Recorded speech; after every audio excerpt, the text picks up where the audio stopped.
नमस्कार, मी निरंजन.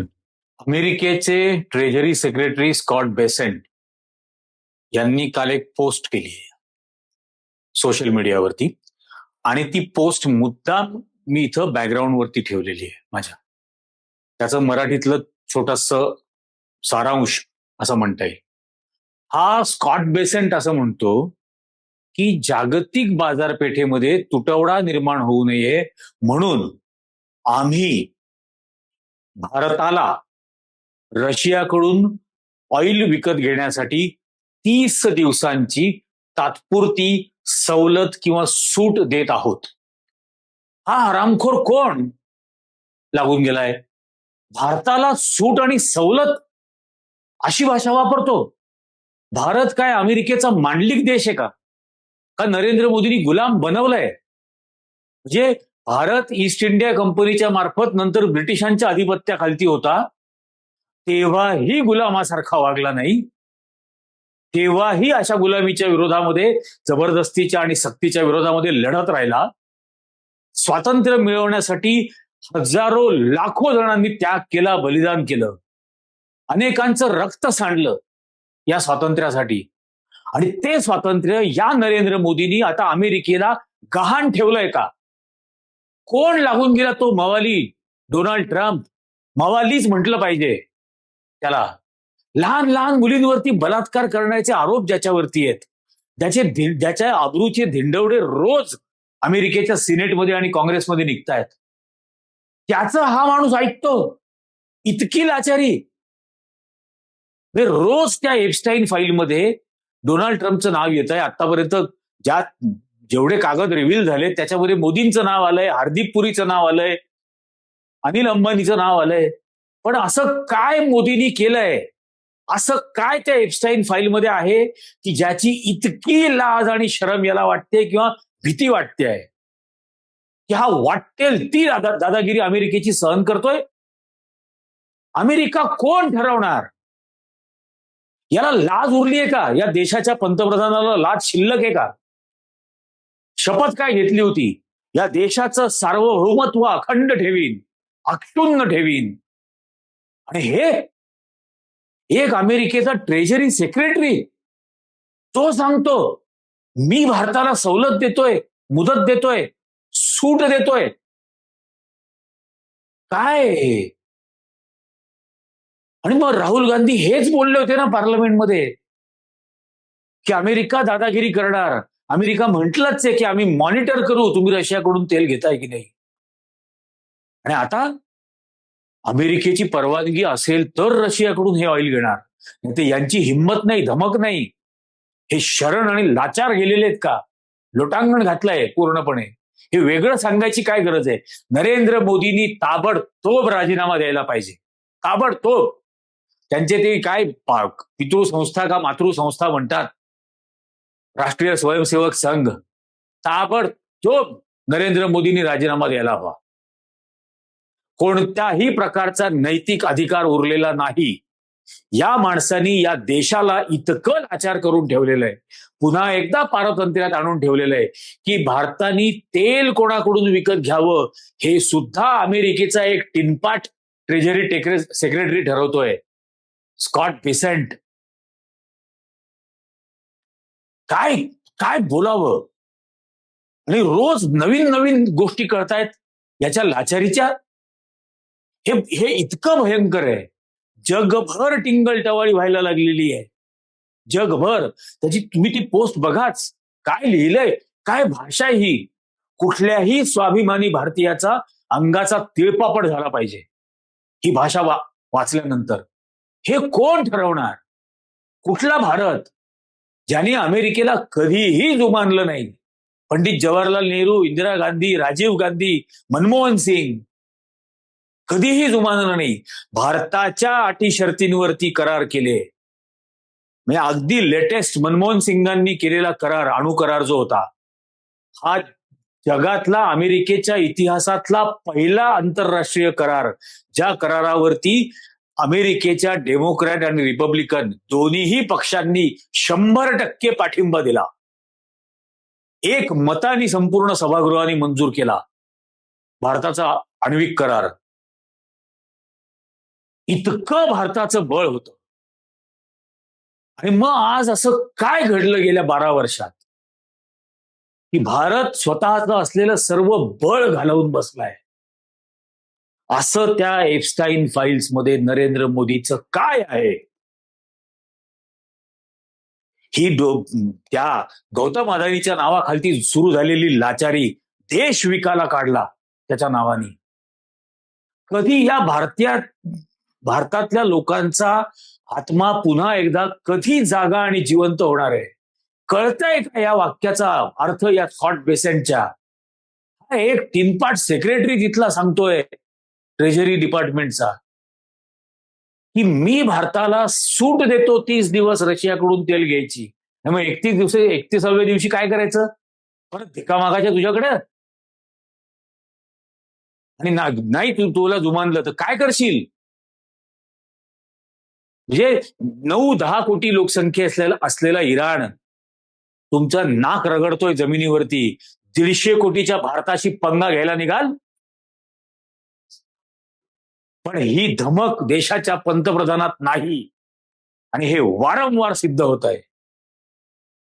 150 कोटी लोकसंख्येचा भारत या नरेंद्र मोदींनी गुडघ्यावर आणून ठेवलाय. त्याचं नाक रगडतोय डोनाल्ड ट्रम्पच्या समोर. इतकी गुलामी, या इंग्रजांची गुलामी या संघवाल्यांनी केलीच. आता त्याच्यातून बाहेर काढलं ब्रिटिशांच्या गुलामीमधून. आता अमेरिकन लोकांची गुलामी. हे काय आहे? कधी लोकांचा स्वाभिमान जागा आणि जिवंत होणार आहे? त्या आपल्या स्वातंत्र्य सैनिकांच्या हौतात्म्याचं काहीतरी ऋण फेडायचंय की नाही आपल्याला? या लाचार अवस्थेसाठी त्यांनी त्यांचे प्राण बळी दिले.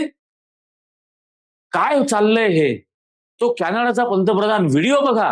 Every weekend he is out minister in Gujarat or prime minister, not one day off. Every weekend he is out like you, Francois Philippe. Every weekend he's out campaigning.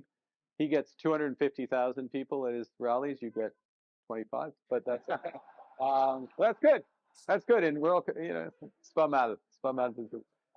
But so first off is just दर आठवड्याला कॅनडाचा पंतप्रधान म्हणतोय नरेंद्र मोदी दर आठवड्याला प्रचारामध्ये असतात. दर आठवड्याला प्रचार करत असतात फक्त. आणि त्यांच्या सभांना 2-2, 2.5 लाख लोक जमतात. आपल्या इथं सभा घेतली तर 25,000 लोक सुद्धा येत नाहीत. आणि मग ते सगळेजण हसतात. म्हणजे हा मनुष्य देशाच्या प्रगतीसाठी, देशाच्या सार्वभौमत्वासाठी कवडीचं काम करत नाही. हा 24 तास प्रचारात असतो. अशी टवाळी करतायत कॅनडाचे पंतप्रधान. बघा कुठपर्यंत येऊन गेलो. हे आता 2 दिवसापूर्वी घडलेली घटना, ह्या इराणचं जे जहाज बुडवलं, इराणचे परराष्ट्र मंत्री सुद्धा काय म्हणतायत बघा. The ship was unarmed. So attacking an unarmed ship full of training officers and sailors is a war crime, I have to say. इराणचे परराष्ट्र मंत्री ही पूर्ण मुलाखत खरं दाखवता आली पाहिजे होती. पण इराणचे परराष्ट्र मंत्री असं सांगतायत की आम्हाला असा गैरसमज होता की आम्ही फ्रेंडली वॉटर्समध्ये आहोत, म्हणजे मित्र देशाच्या समुद्रधुनीमध्ये आम्ही आहोत असा आमचा गैरसमज होता. आणि या कवायतीसाठी म्हणून पाठवलेल्या बोटीवरती जो स्टाफ होता तो ट्रेनिंग ऑफिसर्स आणि सेलर्सचा होता. प्रशिक्षण घेणाऱ्या अधिकाऱ्या आणि खलाशांचा तो स्टाफ त्याच्यावरती होता. ते संपूर्ण शिप, ती बोट ही अनआर्म्ड होती. त्याच्यावरती हत्यार शस्त्र नव्हती. त्या बोटीवरती ती कवायतीसाठी म्हणून गेलेली होती. आणि निशस्त्र असलेली बोट, युद्धामध्ये नसलेली बोट आणि सेरिमोनियल माणसं, म्हणजे फक्त समारंभांसाठी जाणारा जो स्टाफ असतो तो याच्यामध्ये होता. आणि त्यांची हत्या करणं हा खरं तर युद्धातला गुन्हा समजायला हवा, वॉर क्राईम. पण आमचा गैरसमज होता की आम्ही फ्रेंडली वॉटर्समध्ये आहोत. एवढी नाचक्की आहे देशाची. आणि बघा 28 तारखेला हल्ला सुरू झाला. 28 तारखेला हल्ला झाल्यानंतर पहिल्या दिवशी पहिल्या काही तासात इराणच्या राष्ट्रप्रमुख अली खमेनाई यांची हत्या झाली, यांचा खून झाला.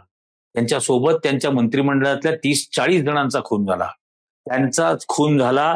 खमेनाई यांची पत्नी, खमेनाई यांची मुलगी, खमेनाई यांचा जावई, खमेनाई यांची नात, या सर्वांचा खून झाला. आणि बुद्ध आणि गांधींचा देश म्हणवल्या जाणाऱ्या भारतानी, जगातली सर्वात मोठी लोकशाही म्हटल्या जाणाऱ्या भारताच्या या पंतप्रधानांनी नॉन बायोलॉजिकलनी त्याचा साधा निषेध सुद्धा केला नाही, त्यावर श्रद्धांजली सुद्धा दिली नाही. 6 दिवस उलटून गेल्यानंतर भारताच्या परराष्ट्र खात्यामधले सचिव हे इराणच्या एम्बसीमध्ये गेले दिल्लीतल्या, आणि तिथं असलेल्या वहीवरती भारताची म्हणजे त्यांच्यातर्फे त्या ठिकाणी कंडोलन्स नोट लिहिली. कंडोलन्स नोट. कंडेम नाही केलं, निषेध नाही केला, आदरांजली व्यक्त केली मृतांप्रती. म्हणजे एका राष्ट्रप्रमुखाला समजा त्याचं निधन झालं, हत्या झाली, खून झाला, तर त्याला श्रद्धा प्रोटोकॉल प्रमाणे, जागतिक इंटरनॅशनल प्रोटोकॉल प्रमाणे दुसऱ्या देशाच्या राष्ट्रप्रमुखांनीच द्यायला हवी. खमेनाई यांचा मृत्यू झाल्यानंतरची संवेदना, सहवेदना, श्रद्धांजली, निषेध हा नरेंद्र मोदींनीच व्यक्त करायला हवा होता. तो त्याच्या हाताखाली असलेल्या परराष्ट्र मंत्र्याच्या हाताखाली असलेल्या परराष्ट्र खात्यातल्या एका सचिवाच्या मार्फत तिथं लिहून आणलं जातं.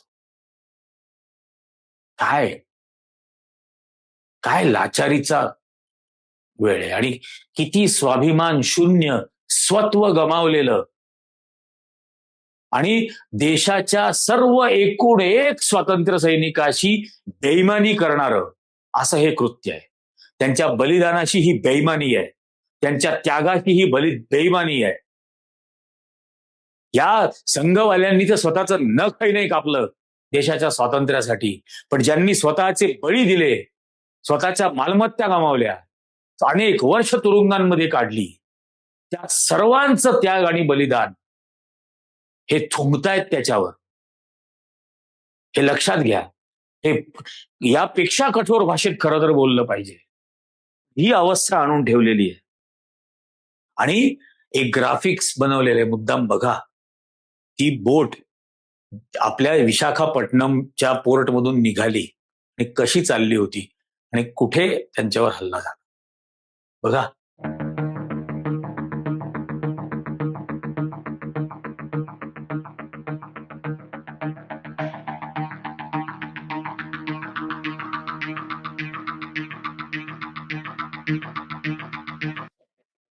म्हणजे विशाखापट्टणमहून निघाली, श्रीलंकेला फेरा मारला, कारण वरती जायचं होतं त्यांना.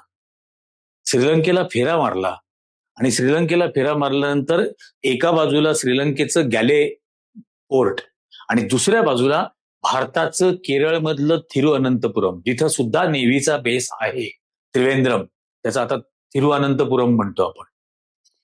त्याच्या बरोबर मध्ये ही इराणची बोट, इराण नेव्हीची बोट, ही अमेरिकन पाणबुडीनी टॉर्पेडो मारून बुडवली. 100 पेक्षा जास्त जणांचा बळी गेला. आणि तिथे श्रीलंकेनी त्यांची नेव्ही, श्रीलंकेनी त्यांची आर्मी एअरफोर्स पाठवली आणि 30-35 जणांना तिथून रेस्क्यू केलं. मृतदेह सुद्धा समुद्रातून बाहेर काढले. त्यांचे आभार मानले इराणने की या अत्यंत कठीण आणि परीक्षेच्या काळामध्ये श्रीलंकेसारखा छोटा देश आमच्या बाजूने उभा राहिला. श्रीलंकेसारखा छोटा देश म्हणाले. या छोट्याशा श्रीलंकेनी भारताच्या शतपटीनं मोठेपण दाखवलं. शतपटीनं मोठेपण दाखवलं. श्रीलंकेनी गौतम बुद्ध नाही पाहिले, श्रीलंकेनी महात्मा गांधी नाही पाहिले, पण श्रीलंकेनी तो मानवतेचा दृष्टिकोन दाखवला जो या नॉन बायोलॉजिकल प्राण्याच्या एका अत्यंत अपात्र, अकार्यक्षम आणि लाचार सरकारने धुळीला मिळवलाय. हे सगळं इतकं संतापजनक आणि वेदनादायक आहे. आणि संपूर्ण जगामध्ये या निमित्ताने भारताची जी नाचक्की झालेली आहे. काल या स्कॉट बेसेंटनी ज्या वेळेला ते स्टेटमेंट काढलं, ज्या वेळेला ती पोस्ट केली, त्यावेळेला ज्या जगासमोर भारत ताठ मानेनं फिरत होता, ताठ मानेनं स्वातंत्र्य मिळाल्याच्या दिवसापासून, त्या संपूर्ण जगाने या मोदीमुळे देशावर आलेल्या प्रसंगाची किती कीव केली असेल. अहो, साधं अमेरिकेमधल्या भारताच्या कॉन्सुलेटमध्ये काम करणाऱ्या देवयानी खोब्रागडे या मराठी इंडियन फॉरेन सर्व्हिसच्या अधिकाऱ्यांवरती ज्यावेळेला अमेरिकेने कारवाई करायचं ठरवलं, आरोपपत्र दाखल करणार असं म्हटले, तर मनमोहन सिंगांच्या सरकारने भारतामध्ये अमेरिकेच्या जेवढ्या कॉन्सुलेट्स आणि एम्बसी आहे त्या सर्व ठिकाणची सुरक्षा यंत्रणा काढून घेतली. झक मारून अमेरिकेला देवयानी खोब्रागडे यांना सन्मानाने भारतात परत पाठवायला लागले. हे आत्ता 12 वर्षापूर्वी दाखवलेली धमक आहे.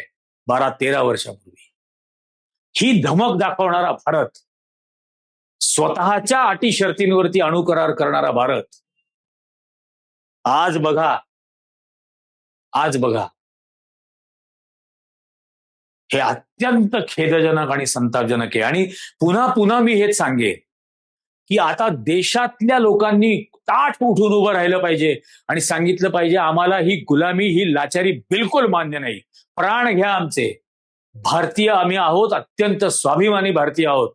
प्राण गेले तरी 72, पण ही अमेरिकेची गुलामी सहन करणार नाही. कुठल्याही परिस्थितीत कोणतीही किंमत चुकवून बिलकुल तयार नाही ही असली गुलामी पत्करायला. तुम्हाला काय वाटतं याच्याबद्दल? ही फक्त मला इथं खाली कमेंट करून सांगू नका. याच्या व्यतिरिक्त तुमची जेवढी सोशल मीडिया अकाउंट्स असतील त्या सर्व अकाउंट्सवर पोस्ट करा. याच्या व्यतिरिक्त हा व्हिडिओ लाईक करा, याची लिंक लोकांना शेअर करा, सर्वांना चॅनल सबस्क्राईब करायला सांगा. हे तर कराच. पण या निमित्ताने गेल्या महिन्यात कबूल केल्याप्रमाणे इजी न्यूज चॅनल आम्ही वाढवतोय, एक्सपांड करतोय. नवीन 2-3 अगदी मास्टर्स, काही PhD करणारे जर्नलिझमचे, हे पण इजी न्यूजला आता सोबत येत आहेत, आलेत. त्या अनुषंगाने आम्ही नवीन कार्यक्रम याच्या व्यतिरिक्त देतोय. आजच याच संबंधाने एका अभ्यासकांशी केलेली चर्चा, तरुण पत्रकार आहे भागवत जुंबड, त्यांनी सखोल केलेली चर्चा की या युद्धाचा भारताच्या अर्थव्यवस्थेपासून, स्टॉक मार्केटपासून, शेतीपर्यंत किती भयंकर परिणाम होणार आहेत. नक्की हे सर्व बघा.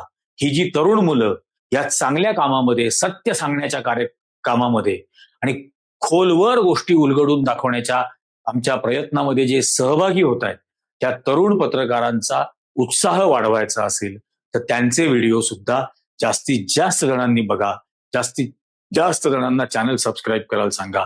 तेही व्हिडिओ सर्वांनी लाईक करा. तुमच्या काय सूचना असतील त्या तरुण पत्रकारांसाठी त्या अवश्य त्यांना खाली कमेंट करून द्या. पण आता हे वाढवायचं आहे, त्यामुळे तुमचं समर्थन, तुमची साथ सोबत ही अत्यंत महत्वाची आहे. आत्ताच्या भागात इतकंच. धन्यवाद.